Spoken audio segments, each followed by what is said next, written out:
उआसरे मानसी एवं जीवनकर हलदी विधि होगापी सब प्रस्तुति चलती ठीक से बेले बिजुली चलीगला। माँ ठाकुराणी कहले देख बिजुली कहीं चलीगला यार कौन व्यवस्था करवा।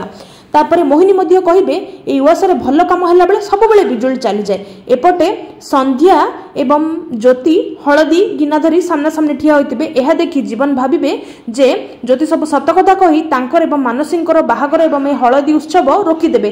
यह कही से खुशी रे गला बेले तांको पादटी खसीजिव एवं से जाई ज्योतिंको उपरे पड़िबे। ज्योतिंको हाथ बाजी से हलदी गिनाटी ढलीजिव एवं से हलदी गिनार सबुगुड़िक हलदी ज्योति एवं जीवन को ऊपर पड़िबो। किंतु एक्चुअल रे हलदी उत्सवटी होतुबो मानसी एवं जीवन को पाई।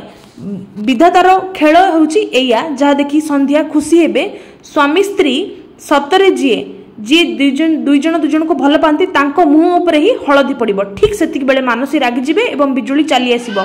मानसी रागी करी आसी कहिबे ज्योति को ए ज्योति तू घुंच मो स्वामी पाखरु तू पुणी थरे मो हलदी खराब कर देलु ना ज्योति एवं यह कहिबे रागी करी से ज्योतिंको मुहरु हलदी गुड़िक निज चुनी रे पोछिबाको जाउथिबे एवं ठीक सेतिक बेले ज्योति तांको हाथटी को अटकेई देबे। तबे कोन हबो आगकू आम सहित जोड़ी रुहंतु।